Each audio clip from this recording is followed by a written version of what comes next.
చాలా సంగతులు అయ్యగారు ద్వారా మాట్లాడించారు.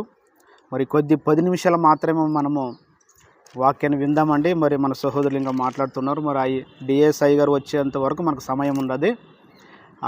ఇప్పుడు మనము ప్రశ్నతో ప్రశ్న మనం మాట్లాడుకోవాలి. ఎందుకంటే మనం కూర్చున్నప్పుడు ఎట్లాగా మాట్లాడతామో అట్లా మాట్లాడాలి. ఇప్పుడు ఇంత బహిరంగ సభలు ఎక్కడ మాట్లాడితే మనకు కొన్ని విషయాలు అర్థం కావు. నన్ను అడుగుతూ ఉంటాను, మీరు సమాధానం చెప్పేలాగా ఉంటేనే మీకు కొన్ని విషయాలు 16వ అధ్యాయం 16వ వచనం. నమ్మి బాప్తీసం పొందినవాడు రక్షింపబడును, నమ్మని వానికి సార్. ఇక్కడ దేవుడు ఏమని రాయబడి ఇచ్చాడంటే, నమ్మి బాప్తీసం పొందినవాడు రక్షణ. ఏ రక్షణ? దేని నుండి రక్షణ అంటే నరకం పోకుండా కాపాడటానికి రక్షణ. ఒక మాట మిమ్మల్ని అడుగుతాను, నమ్మి బాప్తీసం పొందినవాడు అంటాడు. అంటే ఏం నమ్మాలి? నమ్మి బాప్తీసం పొందినవాడు రక్షింపబడతాడంట. ఇప్పుడు ఏమని నమ్మాలి? ఏమని నమ్మితే రక్షణ వస్తుంది మనకి? ఒక్కసారి ఆలోచించండి. మీరు అందరూ తెలుసుకునే మాట్లాడుతున్నాను. మనం వాక్యం తెలియకుండా బాప్తీసం పొందితే మనకి రక్షణ ఏంటి తెలియదు. రక్షణ అంటే ఏంటో మనం తెలుసుకున్న తర్వాత బాప్తీసం తీసుకోవాలి. నమ్మి బాప్తీసం పొందంటే ఏమని నమ్మాలి? ఏమని నమ్మితే మనకు రక్షణ వస్తుంది అని ఒకసారి ఆలోచించండి. నమ్మి బాప్తీసం పొందినవాడు రక్షింపబడతాడు. అంటే నమ్మక బాప్తీసం పొందినవాడు రక్షణ లేదంట. అంటే ఊరికనే వచ్చినా ముడిగిన పోతే రక్షణ లేదంట. మరి నమ్మి బాప్తీసం పొందితేనే రక్షణ అంట. అసలు ఇప్పుడు ఏమని నమ్మాలి మనం? ఏమని నమ్మాలి అని ఒకసారి ఆలోచిస్తే, యేసుక్రీస్తు ప్రభుల వారు పరలోకం నుండి భూమి మీదకి వచ్చారని నమ్ముతారా? నమ్ముతారు కదా. మీరు తలకాయలు ఇట్లానండి, నమ్ముతారు కదా అందరూ. పరలోకం నుండి భూమి మీదకి యేసుక్రీస్తు ప్రభుల వారు వచ్చిందని నమ్మాలి. ఈ భూమి మీద యేసుక్రీస్తు ప్రభుల వారు ఎన్ని సంవత్సరాలు బ్రతికాడా? సుమారు 33.5 సంవత్సరాలు బ్రతికాడు. 33.5 సంవత్సరాలు బ్రతికిన తర్వాత చనిపోయాడు యేసు ప్రభు. చనిపోయిన తర్వాత ఎన్ని రోజులు చనిపోయాడు? ఎన్ని రోజులు ఉన్నాడు చనిపోయిన తర్వాత? ఎన్ని రోజులు ఉన్నాడు? 3 రోజులు ఉన్నాడు. 3 రోజులు ఉన్న తర్వాత మరలా ఎక్కడొచ్చాడు యేసు ప్రభు? మరలా ఎక్కడొచ్చాడా? మనం గుడ్ ఫ్రైడే పండుగ చేసుకుంటాం కదా. ఎక్కడికి వస్తాడే? పైనకి వస్తాడు. అంటే సమాధిలో నుండి ఆయన ఆత్మ పరదేశికి వెళ్ళి ఉంటుంది. మరలా పరదేశికి వెళ్ళిన ఆత్మ భూమిలోనికి వచ్చి సమాధిలో నుండి శరీరం ధరించుకొని భూమి మీదకి వస్తాడు యేసు ప్రభు. 3 రోజులకు వస్తాడు. 3 రోజులకు వచ్చిన తర్వాత ఆయన ఎక్కడికి వెళ్తాడు? పరలోకానికి వెళ్తాడు. పరలోకానికి వెళ్ళిన తర్వాత మనము బాప్తిసం పొందిన తర్వాత యేసుక్రీస్తు ప్రభుల వారు మరలా రెండో రాకడ భూమి మీదకి వస్తాడా లేదా? వస్తాడే. వచ్చిన తర్వాత మనలందరూ కూడా ఆయన పరలోకానికి తీసుకొని వెళ్తాడా లేదా? వెళ్తాడే. అంటే ఏమి నమ్మాలంటే, ఫస్ట్ తండ్రి అయిన దేవుడు ఉన్నాడని నమ్మాలి ఒకటి. ఆయన కుమారుడైన యేసుక్రీస్తు భూమి మీదకి వచ్చాడని నమ్మాల. వచ్చిన తర్వాత 33 సంవత్సరాలు బ్రతికి మన గురించి సిలువలో రక్తం కారించాడని నమ్మాల. మరి మన పాపాలు పోవాలంటే నమ్మాలి కదా. ఏదైనా నమ్మాలా. పాపాలు పోవాలంటే నమ్మాలి. ఏమి నమ్మాలంటే, మామ చేసిన పాపాల నిమిత్తం యేసుక్రీస్తు ప్రభుల వారు సిలువలో మరణించిన తర్వాత చనిపోయి 3వ దినాలన భూగర్భంలో పాతాళ లోకంలో ఉండి మరలా భూమి మీదకి వచ్చాడా. మరలా భూమి మీదకి వచ్చి పరలోకానికి చేరాడా. పరలోకానికి చేరిన తర్వాత మరలా యేసుక్రీస్తు రెండో రాకడ ఈ భూమి మీదకి వస్తాడని నమ్మాల. ఇది నమ్మి బాప్తిసం పొందినవాడు రక్షింపబడతాడు. అంటే ఈ నమ్మకపోతే మనం బాప్తిసము తీసుకొనకూడదు, నమ్మాల. నమ్మి బాప్తిసం పొందినవాడు రక్షింపబడతాడు. ఇంకొక విషయం మనం మాట్లాడదాము. లూకా రాసిన సువార్త 3వ అధ్యాయము 7వ వచనంలో ఒక మాట మనకు రాయబడి ఉంటుంది. చదవప. లూకా రాసిన సువార్త 3వ అధ్యాయం 7వ వచనం. అక్కడ ఏమంటుంటుందంటే, అతడు తన చేత బాప్తిసం పొందవచ్చే జన సమూహమును చూచి, సర్పసంతానమా, రాబో ఉగ్రతను తప్పించుకున్నట్టుకు మీకు బుద్ధి చెప్పిన వాడెవడు? అంటే బాప్తిసం తీసుకుని వాళ్ళని సర్పసంతాలు అంటారు ఎవరన్నా. ఇక్కడ బాప్తిసం ఇచ్చిన యోహాను ఏమంటాడంటే, అక్కడ ఉన్న జన సమూహం అంతా కూడా బాప్తిసం తీసుకుని వచ్చారా. మరి బాప్తిసం తీసుకుని వచ్చినప్పుడు మరి బాప్తిసం ఇచ్చి యోహాను ఏం చేయాలి? వాళ్ళకి బాప్తిసం వేళ ఏంటంటే ఎంతమంది ఎక్కువ వస్తారంటే అంత సంతోషం పడాల. ఎందుకు? బాప్తిసం తీసుకుంటారు కదా ఇంతమంది ప్రజలని. కానీ యోహాను అట్లనే ఇక్కడ సర్ప సంతానం అంటాడు. అంటే మీరు సాతాన పిల్లలు అంటాడు. ఇది ఎక్కడ లెక్క? బాప్తీసం తీసుకుని వచ్చినప్పుడు మీరు మంచిగా బాప్తీసం తీసుకుంటారు రండి అనాలి, కానీ మీరు దయ్యం పిల్లలు అంటారు కదా. ఎందుకంటాడు ఆ మాట?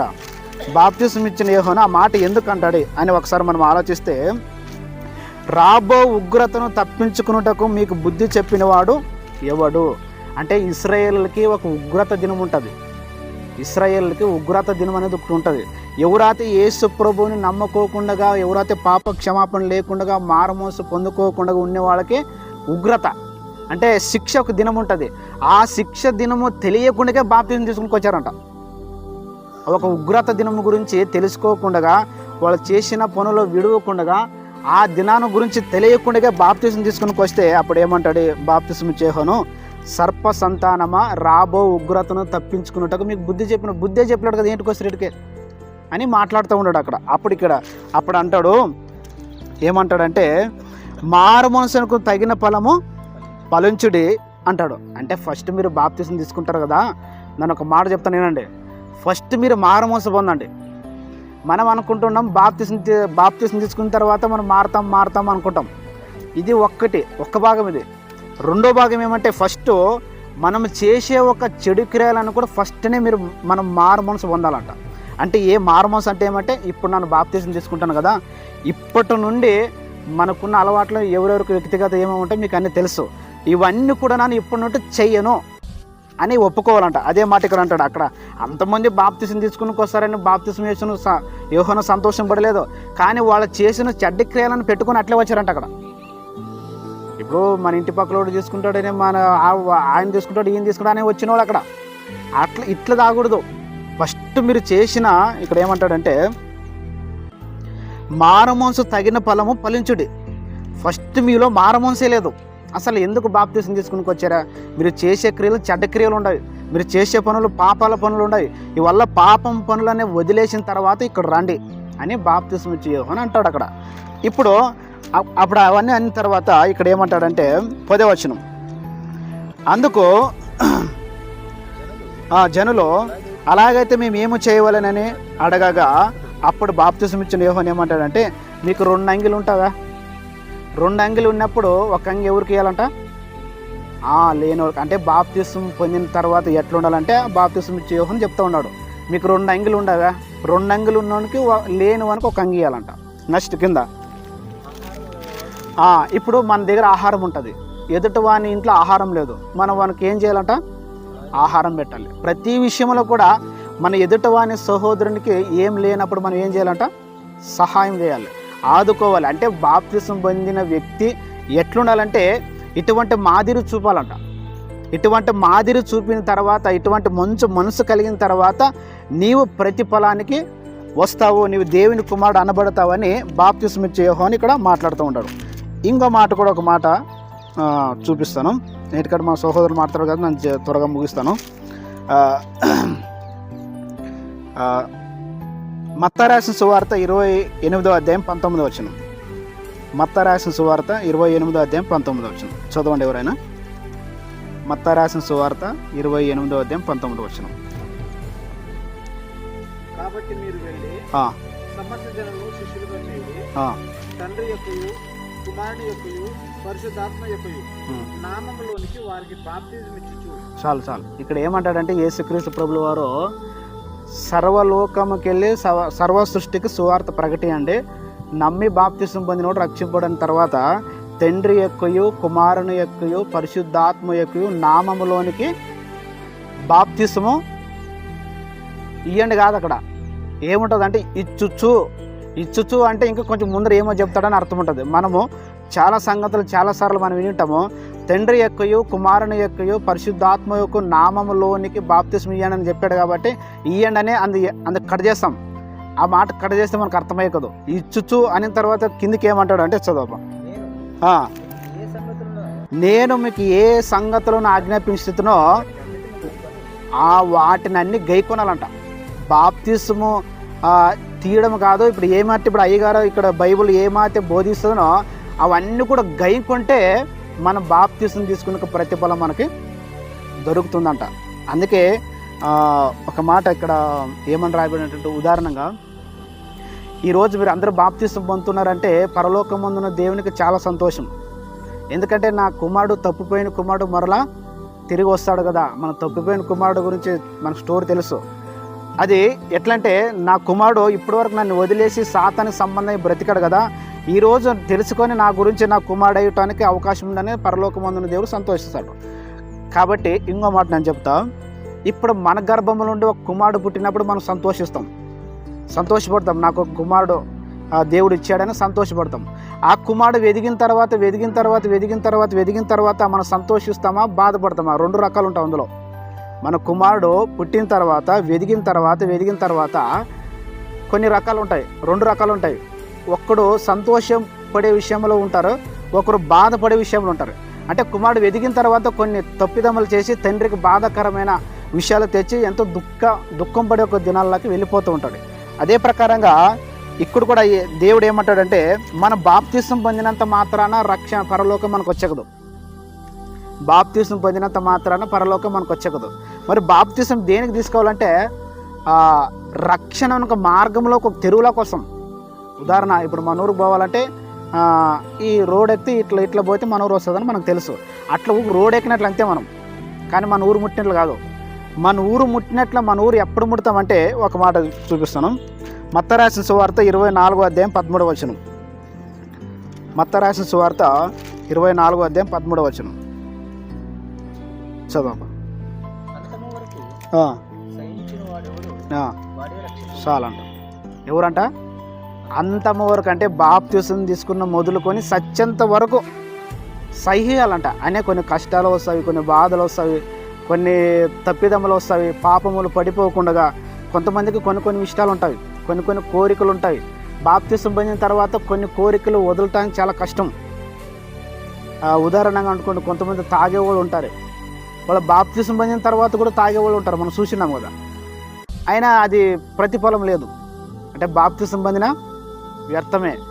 కొన్ని విషయాలు ఆడవాళ్ళకి ఉన్న వాళ్ళకి కోరికలు, కొన్ని సీరియల్ సంబంధం, సినిమాల సంబంధం, కానీ కొన్ని ఎన్నో మీకు తెలుసు. వాళ్ళు ఏవేవి మీరు లోబడి ఉంటారో అది మీకు తెలుసు. బాప్తిసం పొందిన తర్వాత అటువంటి విషయాల్లోకి మరలా మీరు పడిపోతే మీకు రక్షణ లేదంట, మనకి రక్షణ లేదంట. కడే వరకు ఉంటే, లాస్ట్ వరకు ఉంటే అప్పుడు రక్షణ వస్తుంది మనకి. ఎందుకంటే ఈరోజు మనం ఆలోచిస్తున్నాము, యేసు ప్రభు నమ్మిన తర్వాత కొన్ని కష్టాలు వస్తాయి, కొన్ని బాధలు అనేవి మనకు తగులుతాయి. ఎందుకంటే దేవుడు నా కుమారుడు కొంచెం కష్టాలు ఇస్తే నిలబడుతున్న లేడని కొన్ని పరీక్షలు కూడా మనకు వస్తాయి. అవిటి మనం తాళుకోవాలి. ఎందుకంటే క్రైస్తవుడు అయినందుకు బాధ అనుభవించగదు. అంటే ఎవడైనా క్రైస్తవుడు కావాలనుకుంటే ఏమవుతాడంటే బాధలు వస్తామంట, శ్రమలు అనుభవించాలంట. ఎందుకు శ్రమలు అనుభవించాలంటే, ఈ లోకంలో ఉన్నప్పుడు కొంతమంది నీవు ఎంత మంచిగా బతికితే అన్ని నిందలే నీకు. మన బైబిల్ గ్రంథంలో చూస్తే ఎంత భక్తిగా బతికిన వాళ్ళకి అంత నిందలే వచ్చేవి, అన్ని శ్రమలు వచ్చేవి. యేసుక్రీస్తు ప్రభువుల వారు ఏ తప్పిదం చేయలేదు, అయినా ఆయనకి ఎన్ని నిందలు, ఎన్ని బాధలు. అంటే ఆయన మీద ఉమ్ము వేయడమేమి, ఆయన ఎగతాళ చేయడమేమి, ఎన్నెన్నో హింసలు యేసుప్రభుకి. అదే ప్రకారంగా యేసుప్రభు నమ్మిన శిష్యులు కూడా చాలా నిందలు. ఎందుకంటే ఇప్పుడు మనకి ఈ రోజుల్లోన చాలామందికి బాప్తిజం పొందిన తర్వాత చాలామందికి బాధలు లేవు. ఎందుకు లేవంటే, పవిత్రమైన జీవితం జీవిస్తేనే బాధలు వస్తాయి. అంటే దేవునికి ఇష్టానుసారంగా బ్రతికితేనే శ్రమలు వస్తాయి. దేవుని కోరిక నెరవేర్చుకుంటూ బ్రతికితేనే కష్టాలు అనేవి, రోగాలు అనేవి అన్నీ దేవుని గురించి బ్రతికిన వానికే వస్తాయి. ఒకసారి ఆలోచించండి, నన్ను యేసుప్రభు నమ్ముకునేనా, నన్ను బాప్తిజం తీసుకునేనా, అన్నీ ఉండవు, నాకు దేవుడు ఇన్ని కష్టాలు వస్తావు అనుకోకూడదు. కష్టాలు వచ్చినంత మాత్రాన మనం దేవునికి దగ్గర అవుతామని అవసరం. అంటే అన్ని బాధలు భరిస్తే దేవునికి అంత దగ్గర ఉంటామన్నా ఇది ఒక గుర్తు మనకి. కొంతమంది అంటారు, వాడు దేవుని నమ్ముకునేడు అన్నీ చేసుకునేవాడు వానికి అన్ని కష్టాలు వస్తావు అంటారు కదా. నిజంగా దేవుని నమ్మినకే కష్టాలు వస్తాయి. ఏ దేవుని నమ్మిన తర్వాత దేవుని నమ్మనట్లు బాప్తిజం కేవలం నామకార్థంగా బాప్తిజం తీసుకునే వానికి ఏం వచ్చాక. ఎందుకంటే పరీక్ష అనేది దేవుడు మనకు పెడతాడు. కాబట్టి ఇప్పుడు మీరు బాప్తిజం పొందిన మీరు అందరూ కూడా బాప్తిజం పొందిన తర్వాత కొన్ని కోరికలు అనేవి సాతాను అనేది మీకు మరలా పుట్టిస్తూ ఉంటుంది. ఆ ఒక్క సాతాను ఆలోచనలో పుట్టించినప్పుడు దేవుని వాక్యంతో మనం అణిచివేయాలి. ఓహో, నాకు బాప్తిజం తీసుకో మొదలు ఇటువంటి కోరికలు నాకు ఉన్నాయి, ఇప్పుడు నన్ను ముట్టకూడదు, నన్ను వెళ్ళకూడదు అని అణిచివేయాలి. మరి కొంతమంది ద్వారా మనకి నిందలు వస్తాయి, బాధలు వస్తాయి, ఇవన్నీ భరిస్తే మాత్రం పరలోకానికి వెళ్ళటానికి మనకి అవకాశం ఉంటుంది. కాబట్టి ఇటువంటి చక్కనైన మాటలు మీరు అందుకే నమ్మి బాప్తిజం పొందినవాడు రక్షింపబడతాడు. ఏమన్నా మళ్ళా తండ్రి అయిన దేవుడు, కుమారుడైన యేసుక్రీస్తు, పరిశుద్ధాత్మ ముగ్గురు కూడా నమ్మాలి, ముగ్గురు ఉండారని నమ్మాలి. తండ్రి అయిన దేవుడు, కుమారుడైన యేసుక్రీస్తు, పరిశుద్ధాత్ముడు. ఇప్పుడు తండ్రి అయిన దేవుడు ఎక్కడున్నాడే? ఇప్పుడు తండ్రి అయిన దేవుడు ఎక్కడున్నాడే తెలుసా? తండ్రి అయిన దేవుడు పరలోకంలో ఉన్నాడు. కుమారుడైన యేసు ప్రభు ఎక్కడున్నాడు? కుమారుడైన దేవుడు కూడా పరలోకంలో ఉన్నాడు. పరిశుద్ధాత్మ దేవుడు ఎక్కడున్నాడు? ఎక్కడాడు పరిశుద్ధాత్మ దేవుడు? ఇవి బాప్తిజం పొందిన కంపల్సరీ తెలుసుకోవాలి. ఇవి ఈ తండ్రి కుమార పరిశుద్ధాత్మ వాళ్ళు ఏ ప్లేస్లో ఉన్నారో కూడా తెలియకుండా మనం బాప్తిజం తీసుకోకూడదు. తండ్రి అయిన దేవుడు పరలోకంలో ఉన్నాడు, కుమారుడైన యేసుక్రీస్తు పరలోకంలో ఉన్నాడు. మరి పరిశుద్ధాత్మ దేవుడు ఎక్కడ ఉన్నాడే? ఆయన భూమి మీదే ఉన్నాడు. ఎక్కడ? భూమి మీదే ఉన్నాడు. ఇప్పుడు నీవు నేలలోకి మునిగి విశ్వాసము ద్వారా బాప్తిజం పొందితే అప్పుడు నీలోనికి పరిశుద్ధాత్ముడు వస్తాడు. పరిశుద్ధాత్ముడు భూమి మీదే ఉంటాడు. ఎప్పుడో యేసుక్రీస్తు రెండో రాకడ వచ్చేంత వరకు ఆయన భూమి మీదే ఉంటాడు. ఇప్పుడు ఈ కుమారుడైన యేసుక్రీస్తు, తండ్రి అయిన దేవుడు పరలోకంలో ఉంటాడు. ఇవన్నీ మనసులు పెట్టుకోండి. నిజంగా పక్షతాపం పడి ఇప్పుడు చేసిన పాపాలన్నీ కూడా మీరు మీ మనసులో మీరు ఒప్పిదం చేసుకోవాలి. నేల మునిగినంత మాత్రాన రక్షణ వచ్చే కదా మనకి. మన మనసు మెయిన్. మనం చేసిన పాపాలన్నీ కూడా దుఃఖపడి మన మనసులో ఒప్పుకొని ఇడిచిపెడితే మనకు రక్షణ. మన పాపాలన్నీ కూడా మనలో పెట్టుకుని నువ్వు నేల మునిగిన మనకు రక్షణ వచ్చేకదు. ఒక్కసారి ఆలోచించి ఈ మాట గమనించండి. మనకి రక్షణ కావాలంటే కేవలం మనదే ఉంటుంది. మనం చేసిన పాపాలన్నీ కూడా ఒప్పుకొని వదిలేస్తేనే రక్షణ. మన పాపాలన్నీ కూడా మనలో పెట్టుకొని బాప్తిసం పొందితే మనకు రక్షణ వచ్చేకదు. కానీ ఈ మాట గ్రహించుకొని మనం చేసిన పాపాలన్నీ పక్క పెట్టి ఆయన కుమారుడు రక్తం ద్వారా కడగబడి కొద్ది దినాలు బ్రతికి చాలు మనం పరలోకానికి పోతాం. ఎక్కువ లేదు. ఇక్కడ కేవలం 60-70 ఏండ్లే బతుకుతాం. అక్కడ ఎన్ని సంవత్సరాలు తెలుసా? ఎన్ని సంవత్సరాలు అంటే చెప్పనికి వీళ్ళైన సంవత్సరాలు అవి. అంటే కోట్లు అంటే వీళ్ళైన సంవత్సరాలు పరలోకంలో మనం ఉంటాం. ఇదంతా కేవలం 60-70. మరి ఎప్పుడు చనిపోతాం మనకు తెలియదు. ఈ కొద్ది జీవితంలో సాతాను ఇష్టానుసారంగా మన ఇష్టానుసారంగా బ్రతితే నిత్యమైన నరకానికి మనం వెళ్ళాలి. ఆ నరకంలో తరతరంలో కాలుతూనే ఉండాలి. ఆ కాలకుండా ఉండకూడదంటే 2 దినాలు బతికితే చాలు. మనం 2 దినాలు మంచిగా బతికితే తరతరంలో దేవుని వద్ద మనం హాయిగా సుఖంగా సంతోషంగా మనం ఉంటాం. మీరు అందరూ బాప్తిజం దేనికి తీసుకుని వచ్చారో, ఎందుకు వచ్చారంటే పరలోకంకి వెళ్ళాలనే కదా. అంటే బాప్తిజం తీసుకుంటే ఏమైనా ఇంట్లో సమస్యలు మంచిగా ఉంటాయి, బాప్తిజం తీసుకుంటే మాకు సంపాదన వస్తుంది, బాప్తిజం తీసుకుంటే మాకు మేలు జరుగుతుంది, ఈ లోకం బ్రతుకుతాం, ఈ లోకం మంచిగా బ్రతుకుతాం వచ్చిండరా? లేదు కదా. బాప్తిజం తీసుకుంటే పరలోకానికి వెళ్ళాలనే తీసుకోవాలా. అందుకే యేసుప్రభు ఏమన్నాడంటే, దేవుడు లోకమును ఎంతో ప్రేమించి ఏమన్నాడు? దేవుడు లోకమును ఎంతో ప్రేమించి అద్వితీయ కుమారుని యందు విశ్వాసం ఉంచినవాడు ప్రతి ఒక్కడు నిత్య జీవన పొందాలంట. అంటే పరలోకానికి పొందాలని యేసుప్రభు ఈ లోకానికి పంపించాడు. కాబట్టి ఈ మాటలన్నీ కూడా మనసులో ఉంచుకొని మీరు శ్రద్ధ కలిగి మనం చేసిన పాపాలన్నీ పాతిపెట్టి నూతన జీవితంలో వర్ధిల్లాలని మనసుపూర్తి కొద్ది మాటలు తెలుపుతూ ఈ యొక్క అవకాశాన్ని నేను ముగిస్తూ, మరి మన సహోదరులు ఇంకా కొద్ది సమయం ఉంది కాబట్టి మన సహోదరులు ఎవరైనా మాట్లాడాలని మనవి చేసుకుంటున్నాం.